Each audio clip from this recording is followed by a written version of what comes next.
All right, I think this is finally working. Hello, everybody, and welcome to Unearthing Unfinished Business, episode something. Um, Setup's a little bit different, but I hope you guys still can sort through everything. It looks okay. But yeah, I found a bunch of games from Scrabble Nationals in 2013 that I wanted to bring to you guys on YouTube. I think I've already shown one of those games, but I'm not entirely sure yet, actually. Maybe I haven't. No, I don't think I've shown a single one of these games. Maybe I should record this. Well, I could record this. Anyways, okay. You see the word up on the top left, Fritz? Well, um, the opponent I was playing this game was Luise Shafritz. So not only is that a play on words on her last name, but it's also what I've been dealing with for the past probably half an hour. My laptop just keeps freezing. I mean, I have a lot of stuff running right now, but yeah, it's really, really crazy. But I think I finally got everything working. I think it looks good. So yeah, I'm playing Luise Shafritz. This is round two of 31. They're usually 31 games at Scrabble Nationals. And yeah, Louise is very has been in the scene for like dozens of years, I'd like to say, decades. She's an elderly lady, really, really good player, very sharp um, at the time that I knew her. So, anyways, this is the game, all crumpled up. But you take a look if you don't want to see what happened. Close your eyes. There's some hilarious stuff on this score sheet that I wrote down. Anyways, let's just jump into it before things crash again. So Louise opens with PI. And I think she took a long time because I wrote next to her play, in parentheses, I wrote a question mark, which means I thought she had the blank. Um, yeah, let me keep this closer to me. But yeah, my play was gape through the P. It's actually an interesting position. This is before GI was a word, so I can't play age. Well, I couldn't play age anyway. That makes AP. Wow. Okay, but this is an interesting position because I wrote down Genacia, Genacea, because I was thinking of Gynecia and Gynecia, I think, or Gynecia, um, which are two interesting words that I can pull up here, I think. Yeah, so, yeah, so there's Gynecia like this. Um, there's this, and there's this. So yeah, lots of spellings of that particular word. But yeah, I think normal thing to do would be to play something like this.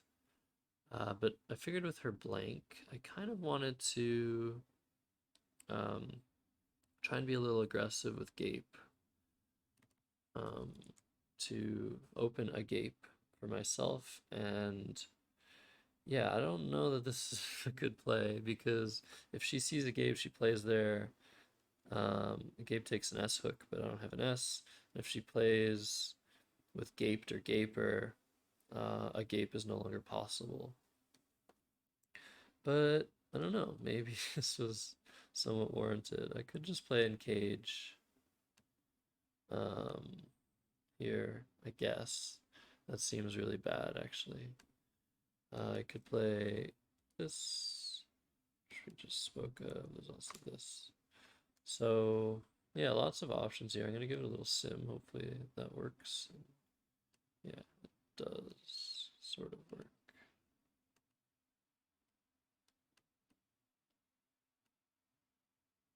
All right.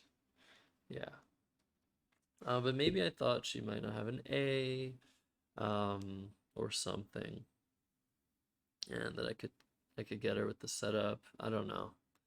Seemed like a weird decision, but I kind of trust myself in that it was potentially a good one. Anyways, I play Gape. I think Louise plays Erotica here. Oh, no, she plays it here. I think she maybe play. Where does she play this? NUME. It says she played for 62. Um, hmm. Maybe she misscored it. Potentially misscored it. Because I don't see where I'm supposed to play my next move. Oh, Biopirate and Topiaries. That's so cool. Alright, so yeah, I'm trying to figure out where this might have gone. NEU.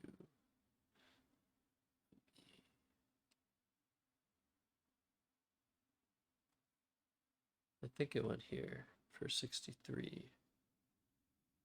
Yeah. So underscored by 1. I didn't used to count my opponent's plays, but I started doing that at some point, because, I mean, I figured that people were making mistakes, I wasn't catching them, etc., etc. It's just, I think, the best practice to count your opponent's plays. So here, okay, here I had, I think I remember thinking of acumene being potentially a word, ACUMENE. But I didn't write that down, so I don't actually know if that's what I thought. Yeah, I ended up playing Neum here. It's possible I should play Enema. I don't think I should play Acumen, but yeah, let's give that a little look. I think this makes the most sense. It does sacrifice some points over Enema, but keeps much better AC and opens these E's and this M to play through, while maintaining the possibility of reopening the H column. Yeah, I kind of need to bingo soon already at this point. So I think this made the most sense. All right, so Neum comes down. Louise plays join. And oh, I made a really cool play here. AACCDIU. So there might be a bingo here but anyways, I found a really nice play of Cicada. So by far the best play for 44 points.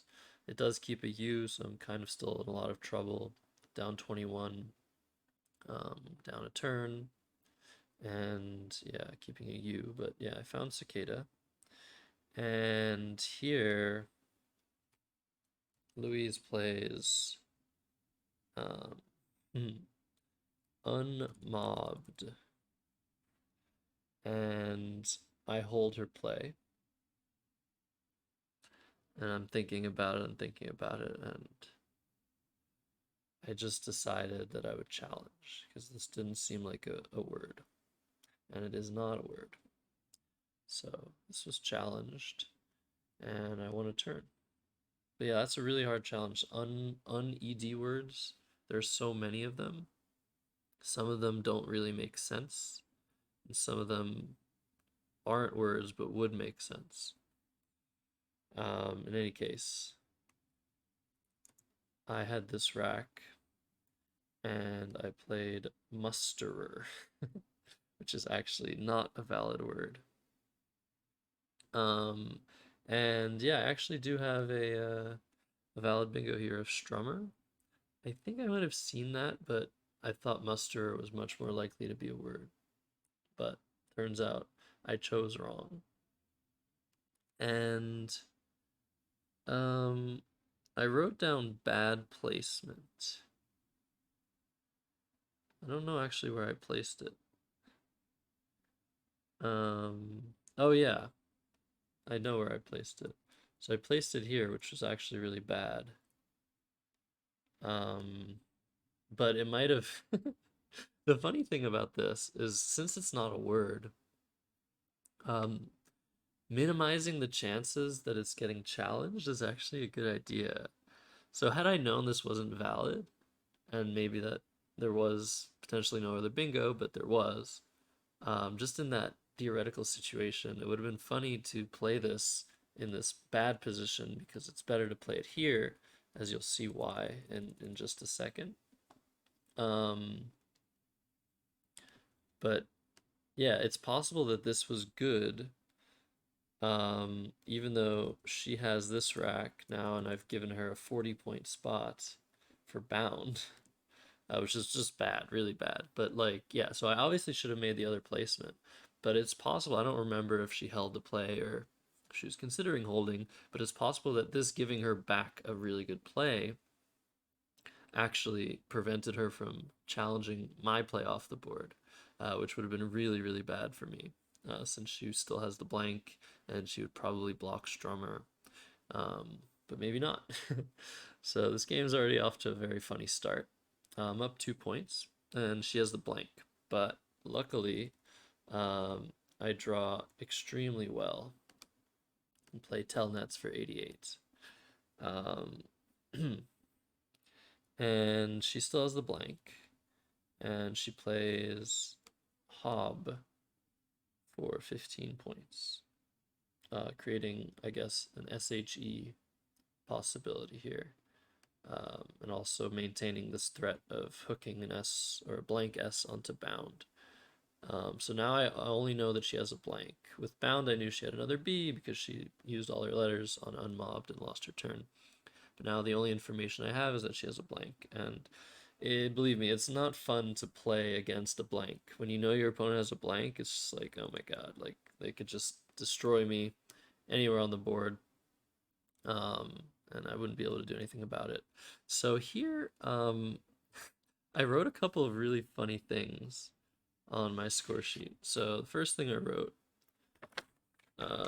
is, let's see if I can show this. Footwalk, if you see right over there. Footwalk. And then below it, I wrote down Wacko Fool, which does play through the C and the O, the C of cicada, the O of join. Uh, I don't know why I wrote that down. Maybe I thought it was cool, or maybe I thought it might be a word, like whack-a-mole, whack-a-fool. But anyways, I didn't play any of those things. I mean, footwalk didn't fit anywhere. Um, but I ended up playing Woo, which is a big mistake over playing Awoke. I just totally missed that. So yeah, finding large, that's a big, big mistake. I can keep a similar leave and score 12 more points, which I want to do. I want to score points here because I'm up by 100. So next, Louise plays high. High for 15. I think that's the only spot she could do that. Yes. Just want to make sure I'm getting everything right here. And again, she has the blank.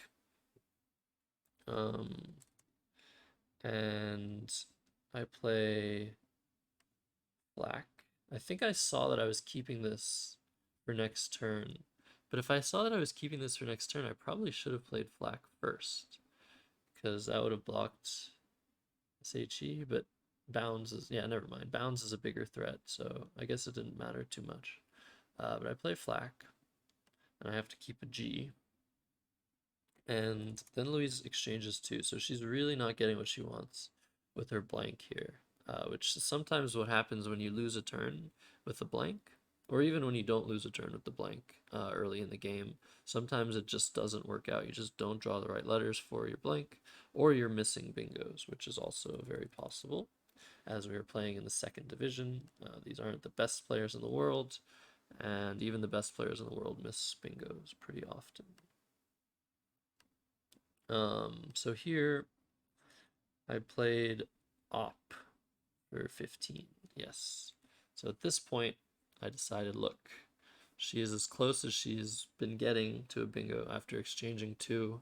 I want to get rid of this lousy, annoying O column lane once and for all. So I decide to play some defense, which I think is definitely merited here as I'm ahead over 100. The only way I can lose is either with 2 bingos or a very, very high scoring bingo, which can only really occur with bounds. So here, it looks like she plays gives. Says she plays that for 30 though. So maybe that's not what happened. It's possible. It's possible as another miscount by her. Yeah, it says 30, but I'm just gonna assume this is what she played. Hopefully I'm right. Overscored by 2. So now she's up. So now it should say current score is 200. Oh. Huh. Oh. Oh. Okay. Sorry. My ADD is kicking in. It turns out, I don't know what happened earlier, but with erotica, there wasn't an underscore. I did 8 plus 62 is 71. So I think I just, my pen just gave up on the third or the second bow of the 3, so it looked like a 2. I can show you guys that again. Yeah, where is that? Right over here. Yeah, see, 8, 62, 71. That's math. That's math, folks. But yeah, still very important to count your opponent's plays. Yeah, I guess the unseen tile thing is getting a bit weird looking. So I don't know what I should do about that. It just keeps moving throughout the analysis.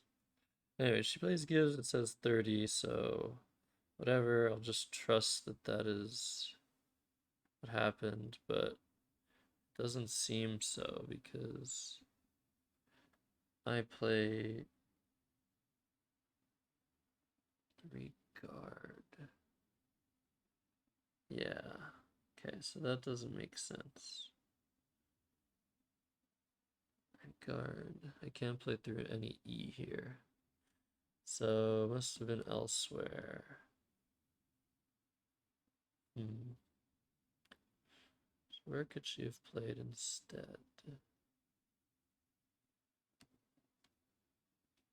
She has to have opened. Oh, I'm dumb. Okay, she played jives. She played jives for 30. So everything is perfectly fine.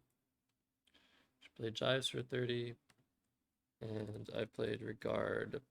Now, it's of note here that jivist is not a word yet, so that is not a threat here. But in the modern day, jivist is a word, and I would probably want to block, so go on 1M just to block the jivist hook. Probably better to keep balance with tetrad, let's say. Because, yeah, keeping 2 T's here isn't great. I'm doing pretty well here. Louise plays endives.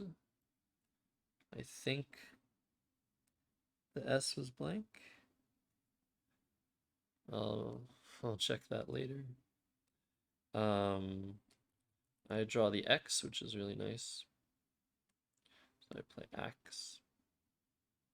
Although that might not be great to do this. I'm up 23 points. If I play Axe here, she could play something like Les. I guess that's the end, or Fez. Those were the only words playable back then, I think. 3-letter words. And that would score, so let's say if it's Fez, 15, 25, 28, 74, 81, 83 points. And sorry, I'm up 33. So she'd be up 13 after that. And it's not that difficult to, yeah, she might have that, like, I don't know, 10, 20% of the time. 20%. So I might want to play Rax instead. Or even just Taxa. Or even X. Actually, maybe just X. We'll see what the sim thinks, because I think the sim is going to say X. Because it just doesn't give back same possibilities. But even so, she could have something like zines and eds, or zines and ads anyway, which is just more difficult to have. The more specific letters required for Louise to have a bad case scenario play, the better for me. So I think X has to be better than Axe, but actually, yeah, looks like Taxa makes the most sense here because it doesn't create those possibilities. Now she could have Zone A. Yeah, she could have Zone A or something big there, but that's less likely than Zines because there are 2 I's left and only one of each of the letters of Zone A. So yeah, Zines was more likely than Zone A. Yeah, so this was a mistake on my end. I should not allow likelier bad case scenario plays on the O column. This and X. Do that. 14C taxa looks good, yes.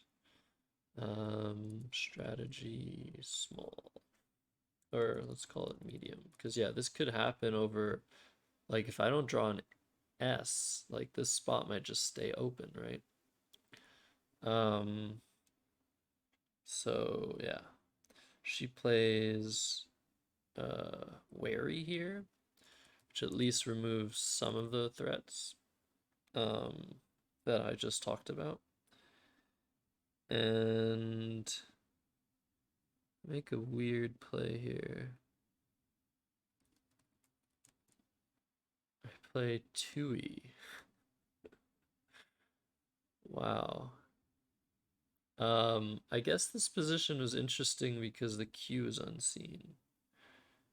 So did I want to block some Q plays by doing this? Or maybe, oh, maybe I played Tui. Maybe it makes more sense that I would play Tui to the I. Yeah, I think that's what happened. I played Tui to the I, knowing that she couldn't have a huge Q play because I had the last U. Huh, interesting. But by doing this, I might be Q sticking myself. Oh no, I'm not Q sticking myself. Yeah, okay, this is relatively smart, I guess. I kind of want to draw a play up here. I kind of want to block this C, I guess. I don't know if there are even any bingos to it, but if I draw the Q, I have QI for 11, and I have Qua for 23. So I think this must be what I did. She drops the Q, and yeah, I knew that I had this in the bag because I had ads. But yeah, I should have let that possibility actually even come to fruition for either of us. I think I was going, oh, I remember what I was doing. Yeah, I was going for an L. So I was going for that play I was talking about earlier, Les. but I didn't draw it, so I just dropped the Z. She plays Flay for 30, and I have this rack, and I play Legate. Let's see if that's okay. Yes. That or Goli or Gelati are fine. And she plays Naifs. I think I went to the challenge computer for this one. Um, but yeah, I win the game 415 and 366. All right, we got there. Cool. Things didn't crash. The game went forward. I had a little bit of trouble on a couple moves, but yeah, that's the nature of this form of analysis, and also the nature of unearthing unfinished business from almost 10 years ago now. This was 9 years ago that I played this game.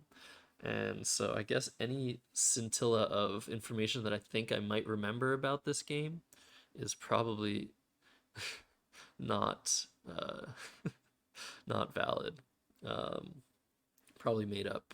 But I do remember that I was sitting where I was sitting. I was sitting on a right corner of a row of tables playing Louise. And basically they set you up in groups of four. So you each play each other. It's like a round robin. For not random but selected people for the pairings. And so I played Mike Johnson the first round, Louise the second round. I don't remember who I played the third round. But that was our quadrant, and we were on this like the edge, I think, of this row of tables. That part I remember, but I don't think I actually remember any part of this game, um, as demonstrated by probably my not remembering what happened. But yeah, okay. So thanks for watching, everybody. Um, this was game 2 of the 2013 Nationals, and I'll be bringing you more of these games from the Nationals going forward, and hope to see you on the next episode.